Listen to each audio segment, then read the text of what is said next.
What's up guys, Asian here again with another PTS video. This is probably going to be the last sort of PTS theory crafting video that I'm going to be doing. From here on out it's probably just going to be build videos. We'll be starting off with this week with the builds that are likely not going to be super affected by the Wrathstone changes. So these are probably going to end up being things like support builds. And then I'll be going into the more meta builds next week once Wrathstone is released and we get the final list of the actual changes that are going through between Murkmire and Wrathstone. So this particular video is going to be looking at Backbar Enchants from Magicka DPS. So this kind of came up as I was testing something for somebody in toxic raiding environments, and with the data, those tests eventually didn't actually play out like we anticipated. But I did end up getting some nice data on Backbar Enchants, and then while I was thinking through things, I did realize that there are a few changes that happened in Wrathstone that might affect your Backbar Enchant option for Magic DPS. Specifically, we lost the elemental damage effect from racial passives, specifically the High Elves and the Dark Elves. So the High Elves have 4% additional Flame, Shock, and Frost damage.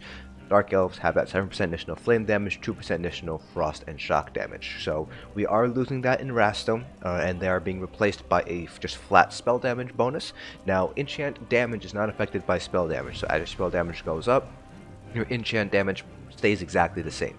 Only things that affect enchant damage are CP point modifiers, so things like Master at Arms and Elemental Expert. Those affect the damage that your enchants do, as well as any sort of damage done or damage received modifiers. So Minor Berserk, Major Berserk, Minor Vulnerability, Engulfing Flames. Those are the only other modifiers that affect the amount of damage your enchants do. So with the loss of the 4 and 2% additional Flame, Frost, Shock damage, there is sort of a question as to whether shock damage enchants are still going to be kind of what you want to run on the back bar for Magic DPS. Again, assuming that you're able to sustain the full light attack rotation without using that absorbed Magicka enchant. So in Wrathstone, especially with the updates to the Bretons and their sustained passive, that cost reduction passive, it is possible to sustain a full light attack rotation in a raid environment as long as you're getting your orb support and you have Worm group with a Breton without needing to use the absorbed Magicka enchant. And a lot of the other races, the Khajiits for example, can actually sustain a light attack rotation for a decent amount of time. Typically it's going to be long, and the fights will be short enough that you will be able to sustain a full light attack rotation without the use of an absorbed Magicka enchant on a Khajiits. For Altmer and Dunmer, it's going to be a little bit harder to fully sustain a light attack rotation. If the fight is short enough, you certainly can do so without using an absorbed stamina enchant with gold food, but that's kind of where things are at right now in terms of Wrathstone sustain. You might need to use an absorbed Magicka enchant on the back bar, you might not, depending on how well organized your group is, how short your fights are, whether you're getting good orb support and things like that. So again, with the loss of the elemental damage, and assuming you can sustain the rotation, the question becomes, do you want the shock damage enchant on the back bar or the Berserker enchant on the back bar? So the shock enchant on the back bar is pretty self-explanatory. It's just flat up shock damage for 4908 here with all my passives put in.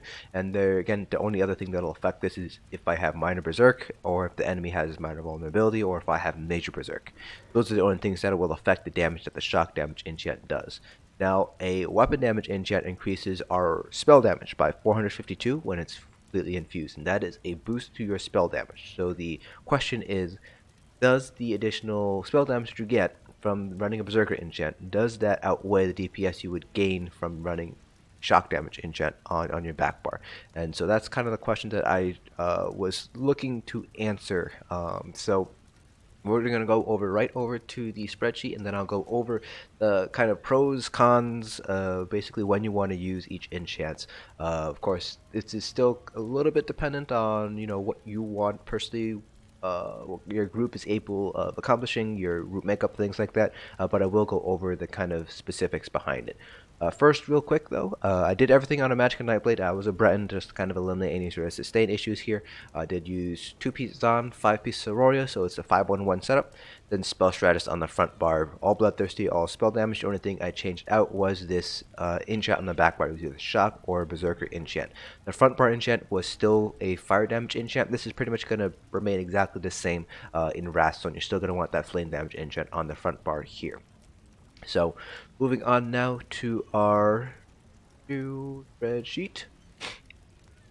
So on the left hand side we have the flame shock, so flame on the front, shock on the back, and I did control for the minor vulnerability uptime from the shock glyph itself. So the shock glyph does proc concuss, which does have minor vulnerability attached as a secondary effect, so I did control for that. So for example, here I had 48% uptime, this parse had 54% uptime, so I just kind of directly controlled for that this way.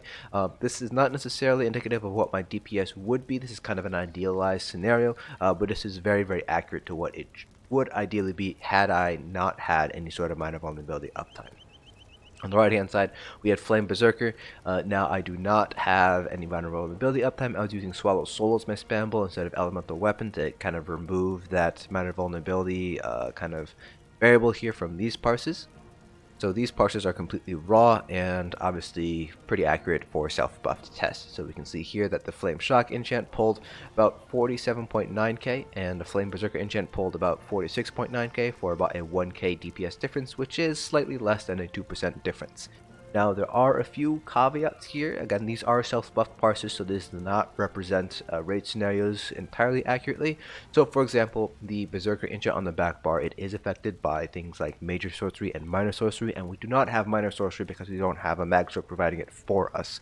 Can't exactly do these tests on a Magicka because Magicka also get additional shock damage as well, so it would only be applicable to Magicka if I had done these tests on a Magicka. So that is something to keep in mind here. I don't believe the 10% additional spell damage would actually end up pushing Flame Berserker ahead of Flame Shock, but it is something you just want to kind of bear in mind there. So beyond that though, the shock damage enchant does seem to be performing a little bit better here. So the shock damage enchant, beyond the whole DPS aspect, is something that you do want to have in your raid group, whether that is from a healer running a shock enchant or your Magicka DPS running shock enchant. Typically speaking, in the very high end groups it's going to be the healer because they bring 8 stamina DPS to full trials. For more progression style groups, you might have a few Magicka DPS who would be running the shock enchant instead, particularly any sort of pet sorks that might be running double lightning staff. So the shock enchant does proc concuss, which is a requirement for off balance. So off balance is very important for stamina DPS because of that exploiter passive under the ritual in the CP lines. The exploiter passive basically increases damage you deal to off balance enemies by 10%. Stamina DPS, because of the way your CP points are allocated, will always have that exploiter passive. So in groups where you have 6, 7, 8 stamina DPS, high off balance uptime is very important to kind of maximize your DPS. You need to have concussed in order for that to happen. You can't have it proc from the IA minor vulnerability because that is not a concussed debuff. The shock damage enchant is important there. Now, if you do not have your healers running the shock damage enchant, let's say they are running the weakening enchant instead to kind of reduce damage, incoming damage, then your Magicka DPS will need to run shock damage enchant instead, and that's kind of where the shock enchant really shines here, because each shock damage enchant that you have in group has its own independent chance of proccing concussed, which then you can proc off bounce off of that. So that's where the shock damage enchant comes into play. It also helps out with minor vulnerability uptime. Like I mentioned earlier, minor vulnerability is a secondary effect of concussed, so it is kind of tacked on to the concussed status debuff. So having shock damage enchant really helps out your minor vulnerability uptime. This is a little bit redundant because most healers will be running Infallible Aether, which provides minor vulnerability uptime already and is going to be a much more reliable source of that debuff, but it is not something that you can necessarily ignore, especially for progression groups where your healer might not necessarily be able to get very good IA uptime on the boss. Now the Berserker Enchant, this is a flat bonus to your spell damage. So this will boost pretty much all sources of damage except for proc sets. So in this case it would be your Monster Helm set, Zahn or Scoria, whatever Monster Helm set you're running, and your enchants. So spell damage would boost pretty much approximately like 90% of your damage or so, maybe a little bit less than that, maybe like 87% of your overall damage.